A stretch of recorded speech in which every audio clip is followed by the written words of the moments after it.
Hello everyone. तो आज हम डिस्कस करेंगे prevention of polyspermy in sea urchin. Last class में हम लोगों ने डिस्कस किया था फर्टिलाइजेशन इन सी अर्चिन। तो लेक्चर को स्टार्ट करने से पहले ये जान लेते हैं कि पॉलीस्पर्मी क्या होता है और इसी से ही एक सिमिलर टर्म है मोनोस्पर्मी, वो क्या होता है। तो मोनोस्पर्मी नॉर्मल केस में देखी जाती है, जिसका मतलब होता है कि नॉर्मल केस में वन एग को वन ही स्पर्म फर्टिलाइज करता है।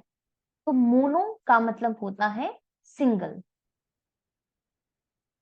एंड स्पर्मी वर्ड डिराइव किया गया है स्पर्म से। तो नॉर्मल केस में क्या होता है, हमारे पास वन एग होता है और इस वन एग को वन ही स्पर्म क्या करता है, फर्टिलाइज करता है। जब वन एग वन स्पर्म के साथ कंबाइन होता है तो क्या बनाता है, जाइगोट, जो क्या होता है, डिप्लॉयड। हमें अच्छे तरीके से पता है एग की प्लॉइडी क्या होती है, हैप्लॉइड, और स्पर्म की प्लॉइडी भी क्या होती है, हैप्लॉइड। तो जब वन एग वन स्पर्म के साथ कंबाइन होते हैं तो नॉर्मल कंडीशन में क्या बनाते हैं, जाइगोट, और जाइगोट बाद में क्या बना देता है, एक कंप्लीट ऑर्गेनिज्म का फॉर्मेशन कर देता है। अब ये हमारे पास नॉर्मल वाला केस है, बट हमारे पास इसके अलावा एक दूसरा केस आता है पॉलीस्पर्मी, जो एक एबनॉर्मल केस है। पॉलीस्पर्मी क्या कहता है कि अगर मान लिया जाए एक एग को एक से ज्यादा स्पर्म फर्टिलाइज कर दे तो इस कंडीशन को बोलते हैं पॉलीस्पर्मी।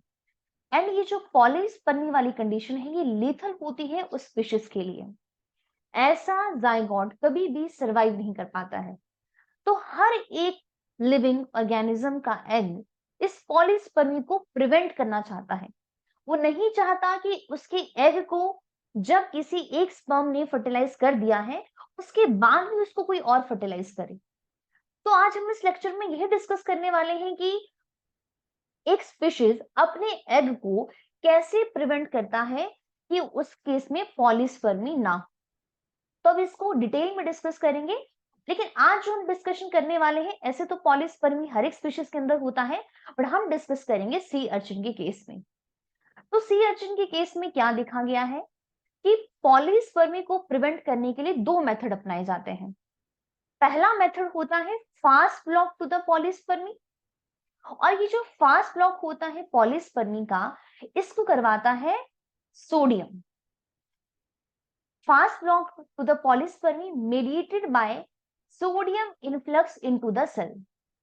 एंड सेकेंड मेथड होता है स्लो ब्लॉक पॉलीस्पर्मी के लिए, और ये जो हमारा स्लो ब्लॉक है ये होता है intracellular release of the calcium.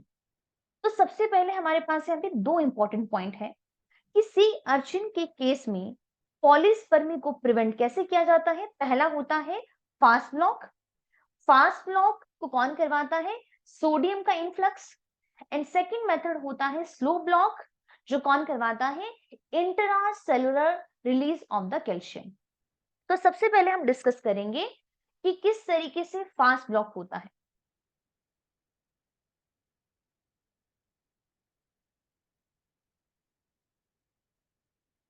Fast block जो होता है पॉलीस्पर्मी का, ये सबसे पहले होता है जैसे ही किसी एक एग, यहां पे हम इसको अच्छे तरीके से पिक्चर की हेल्प से समझ लेते हैं।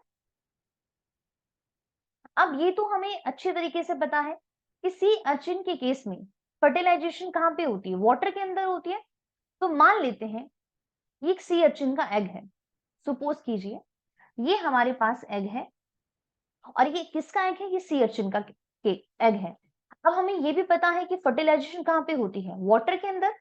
तो ऑब्वियसली अगर वाटर के अंदर फर्टिलाइजेशन होती है तो ये एग भी कहां पे होगा, वाटर में ही होगा। सी में हो सकता है, ओशन में हो सकता है। जैसे ही इस एग के अंदर हमारे पास एक चीज और, ये एग का क्या है, ये हमारे पास है साइटोप्लाज्म। अब हमें ये भी पता होना चाहिए सी अर्चिन के साइटोप्लाज्म में एक हमारे पास छोटे छोटे से ग्रेन्यूल्स होते हैं। इन ग्रेन्यूल्स को हम कहते हैं कॉर्टिकल ग्रेन्यूल्स। क्या कहते हैं, इसे कहते हैं कॉर्टिकल ग्रेन्यूल्स। अब ये एग जो है वाटर के अंदर प्रेजेंट है, और मान लेते हैं हमारे पास यहाँ पे हो गई है सी अर्चिन के स्पर्म की एंट्री। ये जो हम यहाँ पे बना रहे हैं, सपोज कीजिए ये हमारे पास है सी अर्चिन का स्पर्म। अब सी अर्चिन का स्पर्म आ रहा है और जैसे ही एक सिंगल स्पर्म, मान लो इस जो ये एग है, ये इसकी मेम्ब्रेन है, ये भी बना लेते हैं। ये एग की क्या है, ये है मेम्ब्रेन। तो जैसे ही सी अर्चिन का स्पर्म इस एग की मेम्ब्रेन को टच करेगा, तो वैसे ही क्या होगा, उसके टच करने के बाद इस एग के अंदर कुछ मॉडिफिकेशन हो जाएगी। अब वो मॉडिफिकेशन क्या होगी उसको जानते हैं। सबसे पहले नॉर्मल वाली केस के बारे में बात करते हैं। जो सी अर्चिन का एग होता है, इसके अंदर नॉर्मल वाली कंडीशन में क्या देखा गया है, एक मेम्ब्रेन का पोटेंशियल होता है और नॉर्मल वाली कंडीशन में उसे बोलते हैं रेस्टिंग मेम्ब्रेन पोटेंशियल। इसे क्या कहते हैं, इसे कहते हैं रेस्टिंग मेम्ब्रेन पोटेंशियल। तो क्या देखा गया है कि जो एग के अंदर की कंडीशन होती है इन रेस्टिंग स्टेट, जब उसको किसी भी स्पर्म ने फर्टिलाइज नहीं किया है, तो ये हमारे पास इसकी वैल्यू होती है -70 मिलीवोल्ट। लेकिन जैसे ही कोई स्पर्म मान लो इस एग की मेम्ब्रेन को टच कर दे, इसको फर्टिलाइज कर दे, वैसे ही क्या होता है, ये जो -70 मिलीवोल्ट वाली कंडीशन है, ये यहां पर चेंज हो जाती है और चेंज होकर ये -70 मिलीवोल्ट से चली जाती है आपकी 20 मिलीवोल्ट पे। अब एक चीज आपको यहाँ पे बताना भूल गई कि जो हमारे पास ये रेस्टिंग मेम्ब्रेन पोटेंशियल था, जो कितना है, -70 मिलीवोल्ट है, इस कंडीशन को बोलते हैं पोलराइज कंडीशन। जब एग अपनी इस -70 मिलीवोल्ट वाली कंडीशन के अंदर है, तो इसे हम क्या कहते हैं, इसे कहते हैं पोलराइज कंडीशन। लेकिन जैसे ही स्पर्म ने इसको यहाँ पे टच किया, तो इस मेम्ब्रेन के अंदर का पोटेंशियल कितना हो गया, +20 मिलीवोल्ट। अब इस 20 मिलीवोल्ट वाली कंडीशन को बोलते हैं डीपोलराइज कंडीशन। इसे क्या कहते हैं, डीपोलराइज कहते हैं। +20 मिलीवोल्ट कैसे हो गया, तो यही हमने कहा था कि सबसे पहले यहां पर होता है फास्ट ब्लॉक टू द स्पर्मी। अब ये फास्ट ब्लॉक में क्या होता है कि जो ये एग की सेल मेम्ब्रेन है, यहां पर कुछ चैनल्स प्रेजेंट होते हैं। ऐसे तो चैनल्स बहुत सारे हैं, बट अभी हम एक स्पेसिफिक चैनल के बारे में बात करेंगे। इसे कहते हैं सोडियम चैनल। जब स्पर्म इस एग की मेम्ब्रेन को फर्टिलाइज करता है, तो ये जो सोडियम का चैनल होता है, ये ओपन हो जाता है। तो जैसे ही सोडियम का चैनल ओपन होता है, तो यहाँ पे वाटर के अंदर बहुत सारे सोडियम आयंस प्रेजेंट होते हैं और ये जो सोडियम आयंस बाहर प्रेजेंट थे, ये क्या करते हैं, अब ये सेल के अंदर एंटर होना शुरू हो जाते हैं। जितने भी सोडियम के चैनल हैं, तो सोडियम के चैनल क्या करते हैं, सोडियम की एंट्री करवा देते हैं सेल के अंदर। लेकिन जो ये प्रोसेस हुआ, आपका सोडियम अंदर की तरफ आना शुरू हुआ, तो इसकी वजह से क्या होता है, सेल के अंदर का एनवायरनमेंट जो पहले -70 मिलीवोल्ट था, ये कितना हो गया, +20 मिलीवोल्ट हो गया। लेकिन ये कंडीशन ज्यादा लंबे टाइम तक नहीं रहती है। हमारे पास ये जो मेम्ब्रेन अपनी डीपोलराइज वाली कंडीशन के अंदर गई है, ये हमारे पास ओनली रहता है आपका हार्डली 1 मिनट तक। जब स्पर्म इस मेम्ब्रेन को फ्यूज करता है, उसके 2 या 3 सेकंड के बाद ये प्रोसेस शुरू होता है और हार्डली ये 1 मिनट तक रहता है। लेकिन इसकी वजह से होता क्या है, जैसे ही हमारे पास ये मतलब +20 मिलीवोल्ट वाली कंडीशन आती है, तो इसकी वजह से अगर कोई बाहर मान के चलो कोई एडिशनल स्पर्म बैठे हुए हैं, तो वो अब इस मेम्ब्रेन को फर्टिलाइज नहीं कर पाएंगे। तो ये सबसे पहली कंडीशन है कि एक स्पर्म एग को तभी फर्टिलाइज कर पाएगा अगर इस मेम्ब्रेन का पोटेंशियल क्या है, -70 मिलीवोल्ट है। अगर एग की मेम्ब्रेन पोलराइज कंडीशन में है, पोलराइज कंडीशन का मतलब क्या हुआ कि अंदर क्या है, -70 मिलीवोल्ट कंडीशन है as compare to the outside, तो तभी ये स्पर्म इसको फर्टिलाइज कर पाएगा। लेकिन अगर मान लो अगर इस मेम्ब्रेन का पोटेंशियल किसी भी रीजन की वजह से पॉजिटिव में है, तो कभी भी स्पर्म इसको फर्टिलाइज नहीं कर पाएंगे। तो हम यहाँ पे क्या देख रहे हैं कि जो एग है उसको स्पर्म ने फर्टिलाइज किया। जैसे ही स्पर्म ने उसको टच किया, सोडियम के चैनल ओपन हो गए और सोडियम क्या हुआ, बाहर से, मतलब सोडियम कहाँ प्रेजेंट था, वाटर के अंदर, वहां से उसकी एंट्री होगी। इसे ही कहते हैं इनफ्लक्स ऑफ द सोडियम। तो इनफ्लक्स ऑफ सोडियम हुआ, जिसकी वजह से क्या हुआ, कुछ टाइम के लिए जो एडिशनल स्पर्म बाहर बैठे हुए हैं, अब वो उसको मतलब फर्टिलाइज नहीं कर पाएंगे। लेकिन ये प्रोसेस सबसे पहले स्टार्ट होता है, इसलिए हम कहते हैं इनिशियल फेज है, काफी ज्यादा फास्ट होता है। लेकिन ये ज्यादा लंबे टाइम तक नहीं रहता। जैसे मैंने आपको बताया हार्डली 1 मिनट रहता है। जैसे ही स्पर्म इसको फर्टिलाइज करता है उसके 2 to 3 सेकंड तक रहता है। यहाँ पे स्लाइड में जो जो भी बातें देखी एक बार हम उसको रीड कर लेते हैं कि यहाँ पे क्या क्या लिखा गया है। तो सबसे पहली चीज हमारे पास यहाँ पे क्या है कि जो फास्ट ब्लॉक होता है पॉलीस्पर्मी के लिए, ये सबसे पहले होता है, एक इनिशियल फेज है, पहला पॉइंट। सेकंड में क्या है, काफी फास्ट रिएक्शन होती है, और फास्ट रिएक्शन के साथ साथ इसमें क्या होता है, एक इलेक्ट्रिकल चेंज आता है एग की सेल मेम्ब्रेन के अंदर। ठीक है, और ये जो इलेक्ट्रिकल चेंज आता है इसकी इसकी वजह से बाद में स्टार्ट होता है जो एक हमारे पास एक परमानेंट मेथड है, वो जो हमारे पास काफी ज्यादा स्लो होता है और स्लो रिएक्शन को करवाता है कॉर्टिकल ग्रेन्यूल्स। कैसे करवाता है अभी हम इसके बारे में भी यहाँ पे डिस्कस करेंगे।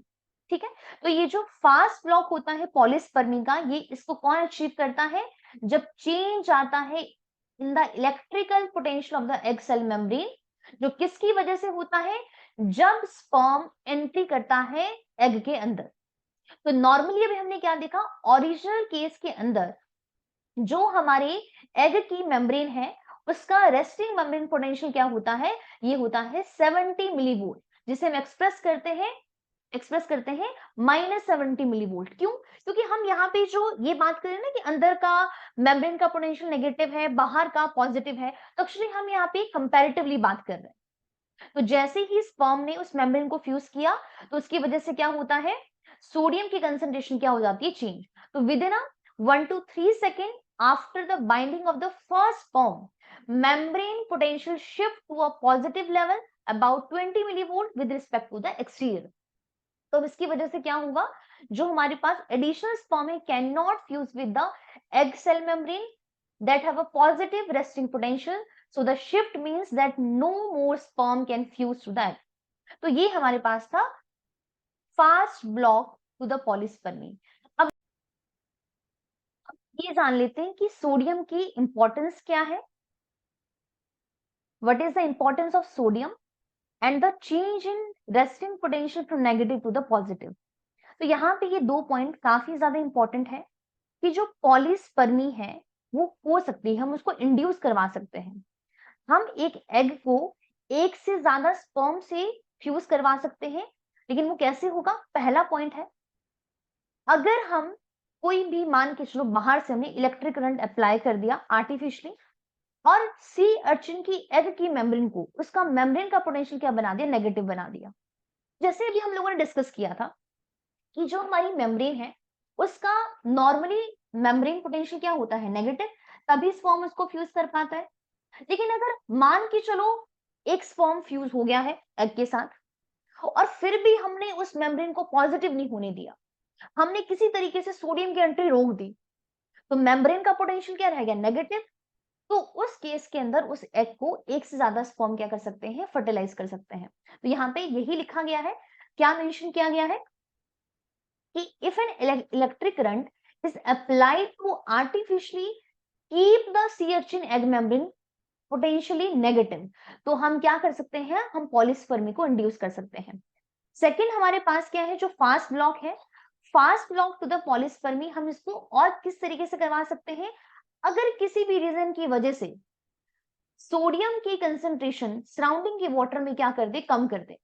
तो अगर सोडियम की सप्लाई कम होगी, इतनी कम हो जाए कि मेम्ब्रेन का पोटेंशियल सफिशिएंटली पॉजिटिव ना हो, कितना पॉजिटिव होना चाहिए, अभी हम लोगों ने बात की थी +20 मिलीवोल्ट होना चाहिए, और कहां से कहां की तरफ होना चाहिए, नॉर्मल कंडीशन में क्या होता है -70 मिलीवोल्ट, और हमें इसको -70 मिलीवोल्ट से कहां पे लेके जाना है, हमें लेके जाना है उसको +20 मिलीवोल्ट पे। अगर किसी तरीके से हमारे पास ये 20 मिलीवोल्ट वाली कंडीशन ना हो पाए, -70 मिलीवोल्ट ही रह जाए, तो हम पॉलीस्पर्मी को इंड्यूस कर सकते हैं। लेकिन इसके अलावा हम फर्टिलाइजेशन को भी प्रिवेंट कर सकते हैं। फर्टिलाइजेशन कैसे प्रिवेंट की जा सकती है, मान लो हमने कुछ ऐसा आर्टिफिशियली ऐसा कुछ मेम्ब्रेन के अंदर चेंज किया जिसकी वजह से एग की मेम्ब्रेन क्या होगी, पॉजिटिव। तो अभी अभी हम लोगों ने बात की कि एडिशनल स्पर्म उस मेम्ब्रेन को कभी भी फ्यूज ही नहीं कर पाएंगे जिसका मेम्ब्रेन का पोटेंशियल क्या होगा, पॉजिटिव होगा। पहला केस क्या है, पॉलीस्पर्मी इंड्यूस हो सकती है अगर मेम्ब्रेन का पोटेंशियल नेगेटिव हो। ये सेकंड पॉइंट क्या है, सेकंड पॉइंट क्या है, अगर सोडियम की कंसंट्रेशन क्या हो, अगर हम कम कर दें। और सेकंड, हम फर्टिलाइजेशन को प्रिवेंट कर सकते हैं अगर हमारी जो एग है, अगर उसका मेम्ब्रेन क्या है, अगर आपका पॉजिटिव ही रहे। तो उस केस के अंदर हम फर्टिलाइजेशन को क्या कर सकते हैं, हम यहाँ पे प्रिवेंट कर सकते हैं।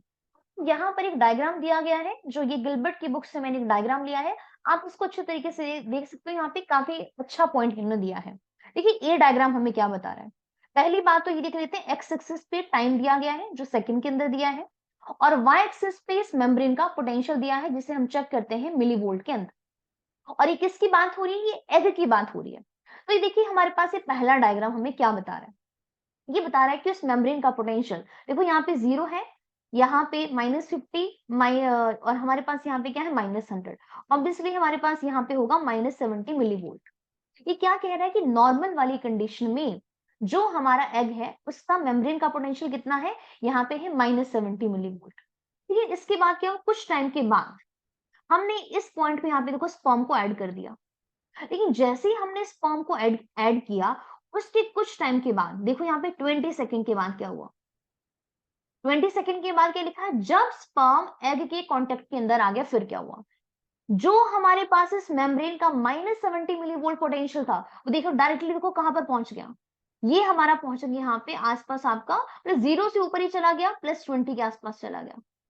और जैसे ही ये 20 के आसपास गया, हम वहां पे क्या देख रहे हैं कि उसके बाद देखो उसका मेम्ब्रेन का पोटेंशियल काफी हद तक आपका +20 मिलीवोल्ट ही रह रहा है, और इस केस में धीरे धीरे आपका बाद में नीचे की तरफ आ रहा है। लेकिन ये जो प्रोसेस है +20 मिलीवोल्ट, ये जो थोड़ा स्टेबल है, ये हमारा कब तक रह रहा है? आपको 60 सेकंड तक रह रहा है, और उसके बाद धीरे धीरे वो नीचे की तरफ जा रहा है। तो ये हमारे पास यहाँ पे क्या बताने की कोशिश कर रहा है, जो ए वाला डायग्राम है, कि before the addition of sperm, जब स्पर्म ऐड नहीं हुआ था, तो मेम्ब्रेन का पोटेंशियल था -70 मिलीवोल्ट। लेकिन जैसे ही स्पर्म की एंट्री हुई, तो स्पर्म ने उस मेम्ब्रेन का पोटेंशियल कितना कर दिया? +20 मिलीवोल्ट कर दिया। और इसकी वजह से क्या होगा? इसकी वजह से अगर वहां पे आसपास, एग के आसपास कोई एडिशनल स्पर्म है, तो वो इस मेम्ब्रेन को फ्यूज नहीं कर पाएंगे। ठीक है, तो before the addition of the sperm, potential difference across the egg cell membrane is about -70 millivolt, and within a 1 to 3 second after fertilizing the sperm, यहाँ पे हुआ है, after fertilizing the sperm contact the egg, potential shift in the positive direction। और even आप table B भी देख सकते हो, इस डायग्राम के अंदर भी काफी अच्छा दिया है इन्होंने। ये हमें क्या बता रहा है? ये हमें बता रहा है कि जो पॉलीस्पर्मिक एग है, वो आपके कैसे देखो इंक्रीज हो रहे हैं। अगर सोडियम की कंसंट्रेशन हमारे पास कितनी है, 490 मिली मोलर है, तो उस केस में पॉलीस्पर्मी के होने के चांसेस कितने हैं? काफी कम है, 22% है। लेकिन अगर सोडियम की कंसंट्रेशन 360 है, तो आप यहाँ पे क्या देख रहे हो? पॉलीस्पर्मी की चांस बढ़ गए, 26% हो गया। अगर सोडियम की कंसंट्रेशन देखो सीधा 120, तो 97%। और मान लीजिए अगर सोडियम की कंसंट्रेशन है हमारे पास 50 मिलीमोलार, तो यहाँ पर उसकी पॉलीस्पर्मी के चांसेस 100% हो जाते हैं। तो हम यहाँ पे क्या देख रहे हैं कि पॉलीस्पर्मी को प्रिवेंट करने के लिए सोडियम का कितना बड़ा रोल है। ठीक है, और सोडियम यहाँ पर किस तरीके का ब्लॉक करवाता है? फास्ट ब्लॉक करवाता है, जो बहुत ही ज्यादा जल्दी होता है। अब नेक्स्ट हम बात करेंगे slow block to the polyspermy. अब ये जो स्लो ब्लॉक है पॉलीस्पर्मी का, ये करवाता है हमारा कॉर्टिकल ग्रेन्यूल्स, जो काफी लंबे टाइम तक रहता है, और ये हमारे पास एक परमानेंट प्रोसेस होता है। सबसे पहले हम यहाँ पर डायग्राम देख लेते हैं, जो हम लोगों ने ऐसे तो लास्ट वीडियो के अंदर भी किया था। जैसे आप देख सकते हो इस पिक्चर के अंदर, ये एक सी अर्चिन का एग का डायग्राम दिखाया है। एक वेट, तो यहाँ पर हम क्या देख रहे हैं कि जो सी अर्चिन का एग होता है, उसके बाहर एक एग जेली होती है। हमें अच्छे तरीके से पता है कि जो एग जेली है, वो एक ऐसे केमिकल रिलीज करती है, जिसकी वजह से स्पर्म क्या होता है? एग की तरफ अट्रैक्ट होता है। और वो हम उन केमिकल्स को बोलते हैं सैप, स्पर्म एक्टिवेटिंग पेप्टाइड। और इसका हम लोगों ने लास्ट क्लास में एग्जाम्पल भी किया था। इसका एग्जाम्पल हमारे पास क्या था? इसका एग्जाम्पल था आपका रीसेट, और प्लस आपका स्पिरिट भी किया था। इसके साथ में हमारे पास एग के पास क्या होती है? विटेलाइन एनवेलप, जिसके पास रिसेप्टर होता है स्पर्म के लिए, और उस रिसेप्टर का नाम होता है EBR1 रिसेप्टर। ठीक है, तो यहाँ पे भी सॉरी मेंशन है, एग जेली क्या रिलीज करती है? सैप, स्पर्म को अट्रैक्ट करने के लिए, और साथ में उसको एक्टिवेट करने के लिए भी। और रिसेप्ट होता क्या है? ये हमारे पास एक अमाइनो एसिड से बना हुआ स्ट्रक्चर होता है। ये देखेंगे कि कैसे हमारे पास स्लो ब्लॉक होता है पॉलीस्पर्मी का, जिसको कौन करवाता है? इसको करवाने में सबसे इंपॉर्टेंट रोल होता है हमारे कॉर्टिकल ग्रेन्यूल्स का, जो आप देख सकते हो कॉर्टिकल ग्रेन्यूल्स हमारे पास यहाँ पर मेंशन है। ठीक है, तो अब हम इसको यहाँ पे डिस्कस करते हैं। अब ये जो स्लो ब्लॉक है पॉलीस्पर्मी का, हमने जैसे ही अभी यहाँ पे बताया आप लोगों को कि किसकी वजह से होता है, ये होता है कॉर्टिकल ग्रेन्यूल्स की वजह से होता है। इसीलिए जो स्लो ब्लॉक है पॉलीस्पर्मी का, इसे कॉर्टिकल ग्रेन्यूल रिएक्शन भी कहते हैं। इसके अंदर क्या होता है इसको हम समझते हैं यहाँ पे। सबसे पहले एक पिक्चर के थ्रू, फिर हम यहाँ पे इस थ्योरी को करेंगे। यहाँ पर एक जो आप लोगों को डायग्राम नजर आ रहा है, एक्चुअली ये भी मैंने गिलबर्ट की बुक से लिया है। आप इस फोटो को देख सकते हो। देखिए सबसे पहले क्या हो रहा है, हमारे पास देखिए ये स्पर्म है।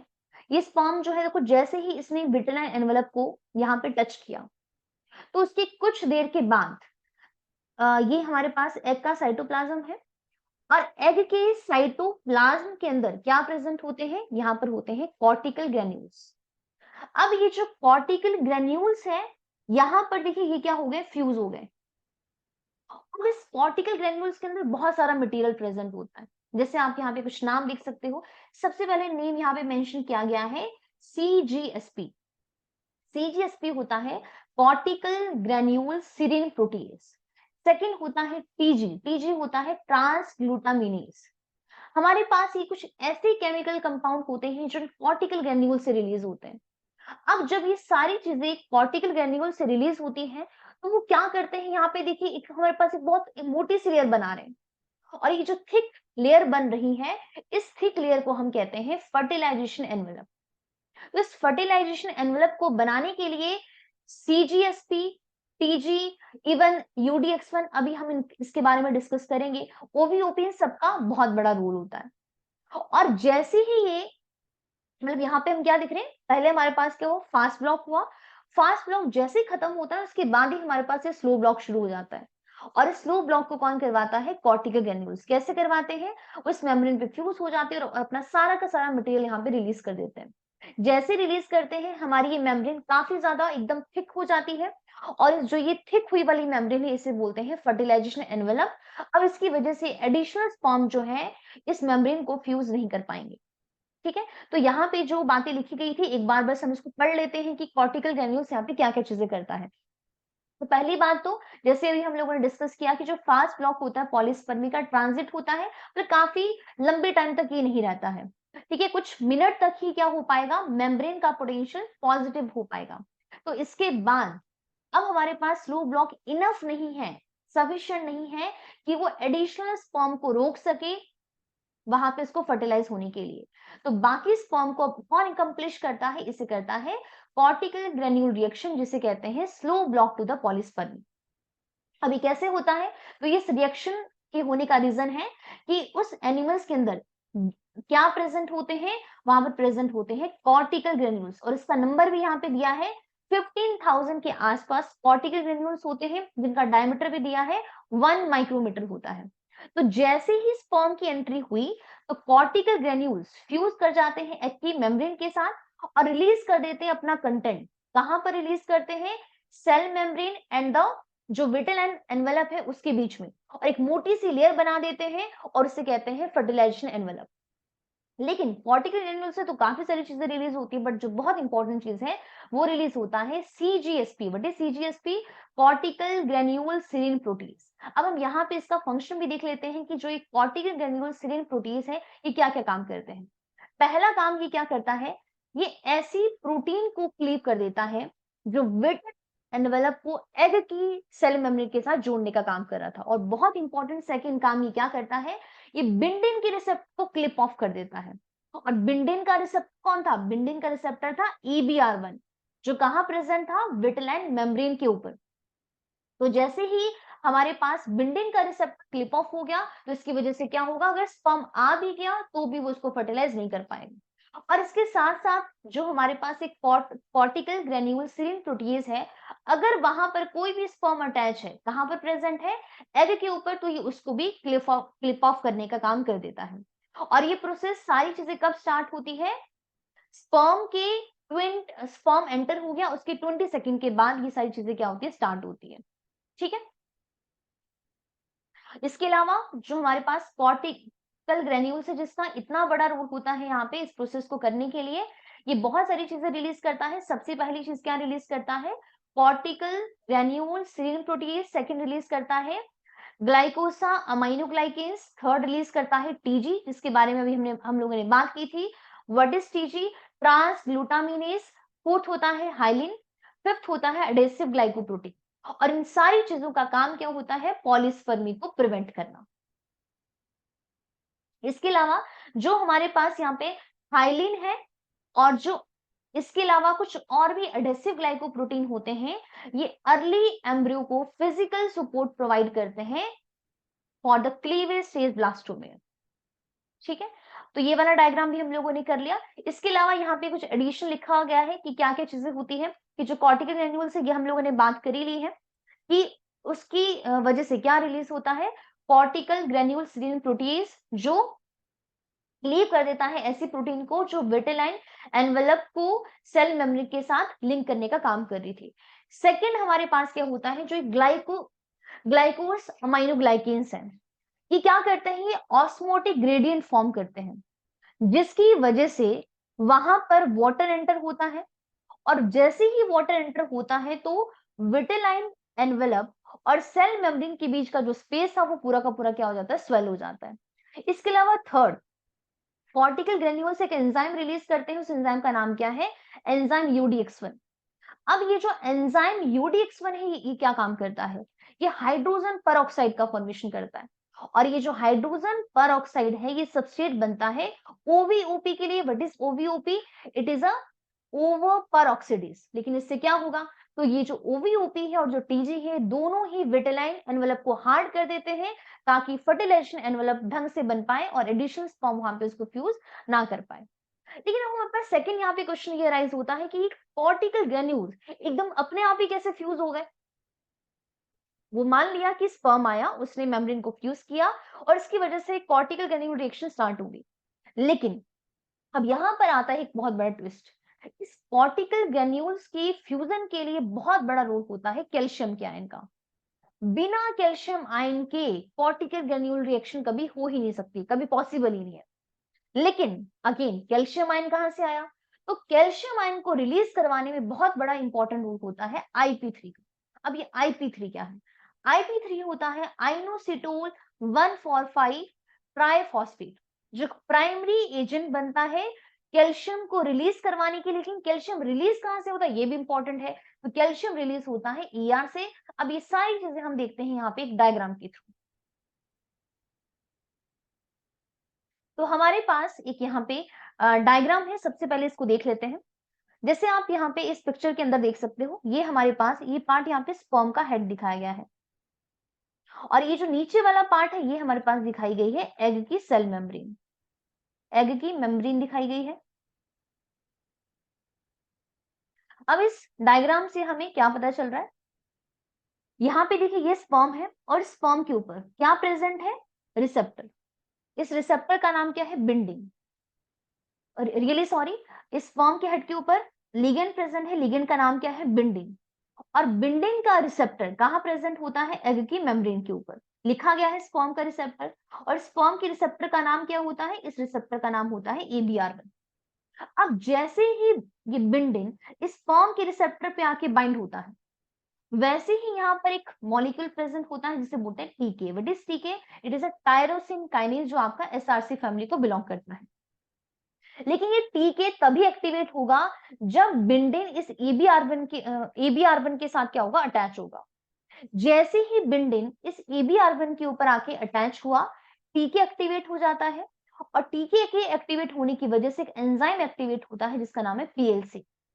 पीएलसी की फुल फॉर्म होती है फॉस्फोलाइपेज सी। ये जो फॉस्फोलाइपेज सी है, ये क्या काम करता है? इस मेम्ब्रेन के ऊपर एक लिपिड प्रेजेंट होता है, उस लिपिड का नाम है पीआईपी2। तो ये जो पीआईपी2 है, पीएलसी उसको क्लीव ऑफ कर देता है डैग। डैग होता है डाई एसाइल ग्लिसरॉल, प्लस ये रिलीज कर देता, प्लस ये कन्वर्ट करता है पीआईपी2 को आईपी3 प्लस डैग में। कौन करता है?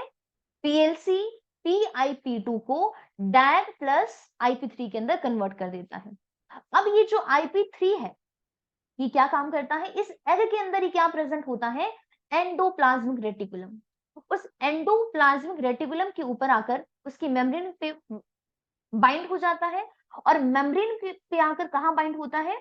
इसकी मेम्ब्रेन पे प्रेजेंट होता है कैल्शियम का चैनल। तो इस कैल्शियम के चैनल के ऊपर प्रेजेंट होता है IP3 रिसेप्टर। तो जैसे ही IP3 यहाँ पे आके बाइंड हुआ, एंडोप्लाज्मिक रेटिकुलम क्या करते हैं, कैल्शियम को स्टोर करते हैं, तो सारा कैल्शियम ER से बाहर की तरफ आना शुरू हो जाता है। अब जैसे ही ये कैल्शियम बाहर की तरफ आता है, तो हमारे पास यहाँ पर क्या प्रेजेंट होते हैं, यहाँ पर होते हैं कॉर्टिकल ग्रेन्यूल्स।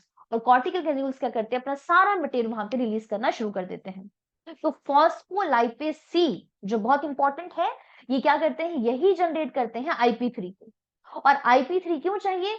IP3 ही वो मॉलिक्यूल है जो कैल्शियम को रिलीज करवाएगा, और फॉस्फोलाइपेज सी जरूरी है ताकि हमें क्या मिल सके, हमें मिल सके IP3। ठीक है, तो यहाँ पे एक डायग्राम हमारे पास और है, हम उस डायग्राम को भी यहाँ पे देख सकते हैं। ये डायग्राम भी हमें वही बता रहा है कि सबसे पहले यहाँ पे एक्चुअली चलो इसको ड्रॉ कर लेते हैं। यहाँ पे सबसे पहले स्पर्म इस मेम्ब्रेन पे आके बाइंड होगा। मान लो ये स्पर्म है, इसका हेड अपने रिसेप्टर से बाइंड होगा। रिसेप्टर का नाम क्या है? बिंडिंग। जैसे आकर बाइंड होगा तो यहाँ पे अंदर कौन एक्टिवेट होता है, वो नहीं दिया है, टीके। टीके कौन है? Tyrosine kinase. जैसे ही टायरोसिन काइनेज एक्टिवेट हुआ, किसको एक्टिवेट कर देता है? एंजाइम। उस एंजाइम का नाम क्या है? फॉस्फोलाइपेज सी, जिसे शॉर्ट फॉर्म में हम कहते हैं PLC। PLC क्या करता है? इस मेम्ब्रेन पे क्या प्रेजेंट होता है? इस मेम्ब्रेन पे प्रेजेंट होता है PIP। PLC PIP2 को क्लीव कर देता है IP3 के अंदर, प्लस कन्वर्ट करता है डैक के अंदर। अब डैक तो इस मेम्ब्रेन पे ही रह जाता है, लेकिन जो IP3 है, IP3 बाउंड हो जाता है ER की मेम्ब्रेन के ऊपर, क्योंकि ER की मेम्ब्रेन पे प्रेजेंट होता है हमारे पास कैल्शियम का चैनल।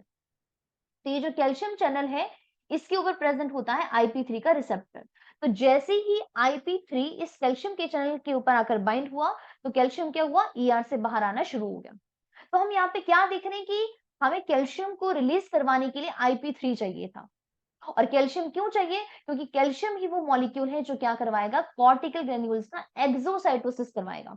एक्सोसाइटोसिस क्या होता है कि कॉर्टिकल ग्रेन्यूल्स में जितना भी मटेरियल प्रेजेंट है, हमें सारा क्या करना है? उसको बाहर निकालना है। इसके साथ में लेकिन IP3 कैसे बना? तो IP3 बना है PLC की वजह से। तो PLC कब एक्टिवेट हुआ? जब यहां पर आकर क्या होता है? स्पर्म एग की सेल के मेम्ब्रेन के ऊपर आकर क्या होता है? बाइंड होता है। तो ये था हमारे पास आपका कॉर्टिकल ग्रेन्यूल रिएक्शन, जो किसकी वजह से होती है? कैल्शियम की वजह से होती है। कैल्शियम के बिना ये रिएक्शन पॉसिबल नहीं है, लेकिन अगेन कैल्शियम भी रिलीज नहीं हो सकता है IP3 के बिना। तो हमारा जो ये टॉपिक है, इसके साथ यहीं पे ही खत्म हो जाता है। तो हम लोगों ने अभी यहाँ पे क्या देखा कि जो पॉलीस्पर्मी है उसको प्रिवेंट कर सकते हैं सी अर्चिन के केस में।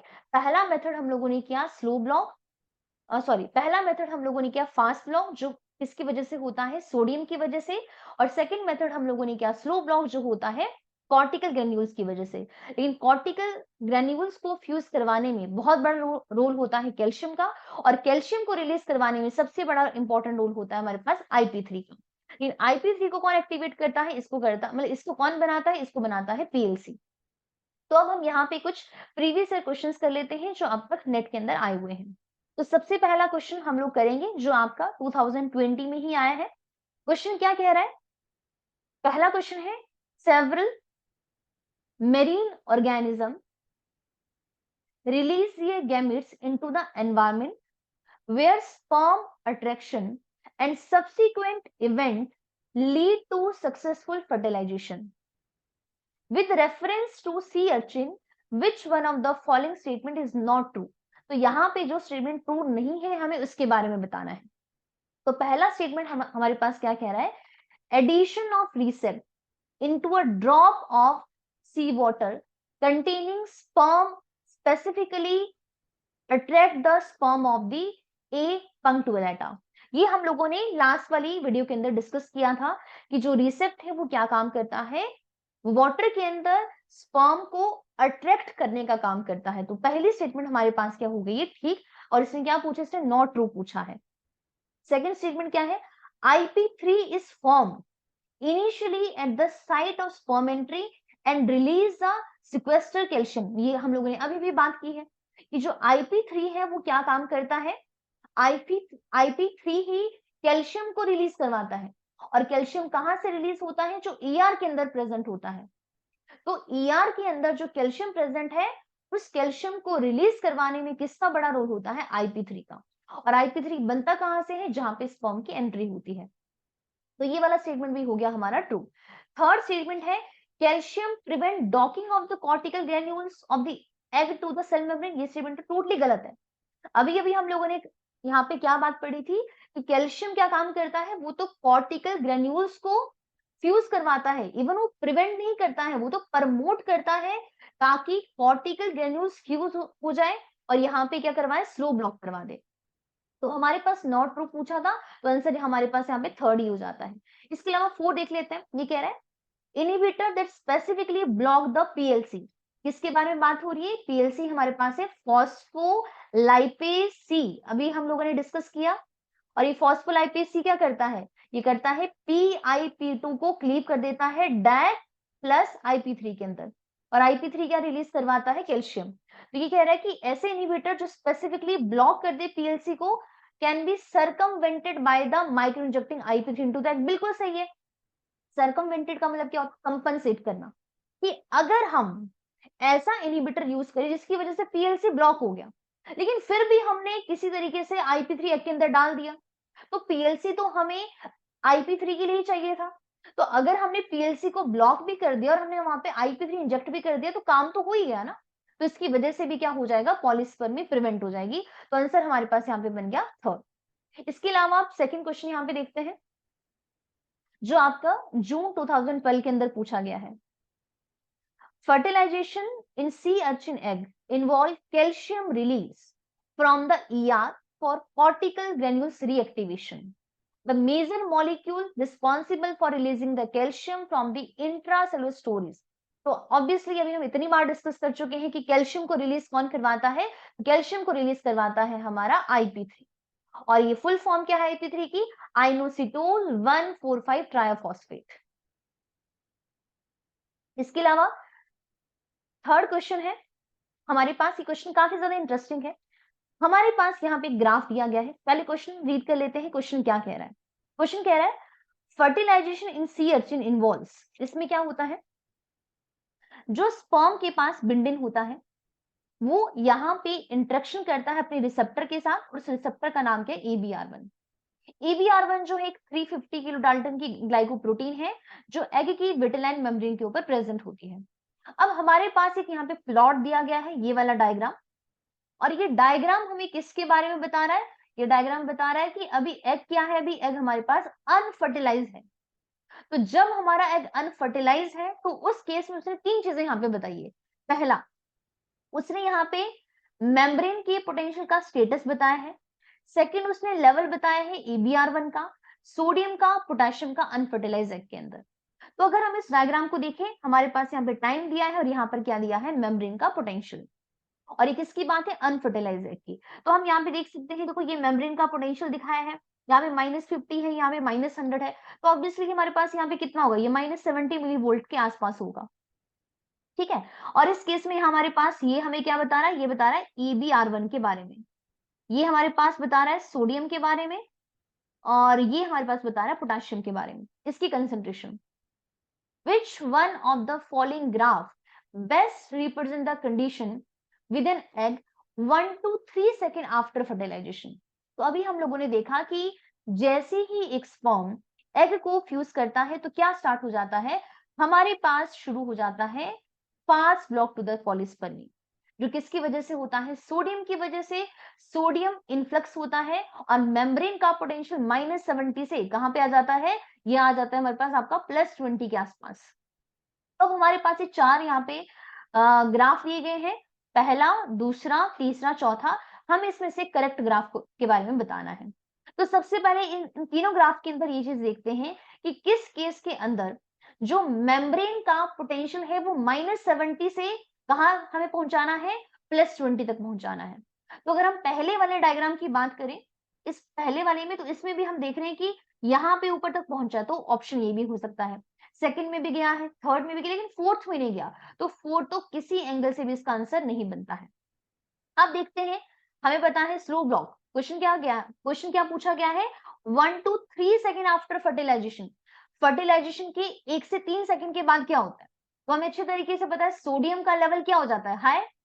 तो अगर हम यहाँ पर देखें तो सोडियम का लेवल अगर हम देखते हैं तो इस वाले ग्राफ में थर्ड वाले में सबसे ज्यादा हाई हुआ है, और अगर हम फर्स्ट और सेकंड वाले में देखें इसमें भी थोड़ा सा बड़ा है कंपैरेटिवली।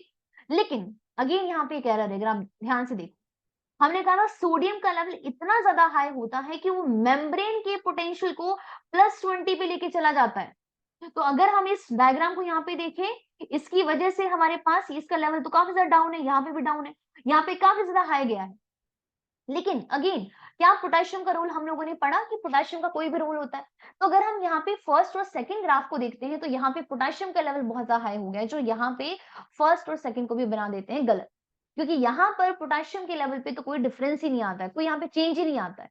तो हम यहाँ पे क्या देख रहे हैं कि इस क्वेश्चन के अकॉर्डिंग हमारे पास जो ग्राफ नंबर आपका थर्ड है ये हमें बेस्ट एक्सप्लेन कर रहा है इस क्वेश्चन के रिगार्डिंग। ठीक है, तो आंसर हमारा हो जाता है यहाँ पे आपका थर्ड। अब इसके बाद लास्ट क्वेश्चन है, ये भी आपका पॉलीस्पर्मी से ही है। तो क्वेश्चन क्या कह रहा है, polyspermy result when 2 or more sperm fertilize an egg, it is usually lethal. वो हम बात कर ही चुके हैं कि ऐसी कंडीशन क्या होती है, लिथल होती है, मतलब ऐसी कंडीशन क्या होती है, मतलब उस पर्सन को डेड बना देती है। Since it result in blastoma with different numbers and types of chromosome, many species therefore have two block of polyspermy, the fast block and the slow block. तो हमारे पास यहाँ पे दो ब्लॉक होते हैं, वो हम लोग पढ़ ही चुके हैं। इस केस में यहाँ पे ट्रू स्टेटमेंट को बताना है। तो पहला ऑप्शन क्या कह रहा है, a fast block is immediate. बिल्कुल, फास्ट ब्लॉक क्या होता है, इमीडिएट होता है। cause the egg membrane resting cause the egg membrane resting potential to rise, which does not allow the sperm to fuse with the egg and is mediated by influx of the sodium ion। ये हमारे पास statement के बिल्कुल एकदम right है। अब देख लेते हैं सेकंड वाली स्टेटमेंट। तो सेकंड स्टेटमेंट क्या कह रहा है, the fast block is immediate. पहली लाइन हमारे पास हो जाती है ठीक, फास्ट ब्लॉक क्या होता है, बिल्कुल इमीडिएट होता है।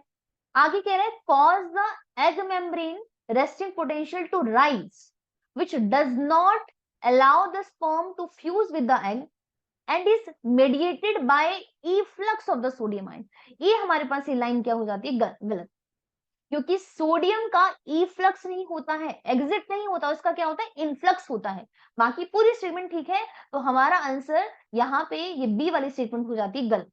तो अगर बी स्टेटमेंट गलत हो गई है तो आंसर थर्ड भी नहीं बनता और आंसर हमारे पास फोर्थ भी नहीं बनता, आंसर बनेगा 1 या 2 में से। अब देखते हैं थर्ड स्टेटमेंट। तो थर्ड क्या कह रहा है, द स्लो ब्लॉक और cortical granule reaction is mediated by the calcium ion. बहुत बार हम लोग पढ़ चुके हैं कि जो स्लो ब्लॉक है उसी को ही क्या कहते हैं, कॉर्टिकल ग्रेन्यूल रिएक्शन कहते हैं, और उसको कौन करवाता है, कैल्शियम आयन करवाता है। तो सी स्टेटमेंट हो जाता है हमारा सही। डी कहता है स्लो ब्लॉक और cortical granule reaction is mediated by the potassium ion. No, potassium ion का कोई रोल नहीं होता। तो इस अकॉर्डिंग हमारा आंसर बन जाता है फर्स्ट, और हमारा टॉपिक यहाँ पे हो जाता है कंप्लीट। तो आज हम लोगों ने अपना टॉपिक कंप्लीट कर लिया है, जिसमें हम लोगों ने बात की थी प्रिवेंशन ऑफ पॉलीस्पर्मी इन सी आर्चिन। तो थैंक यू सो मच।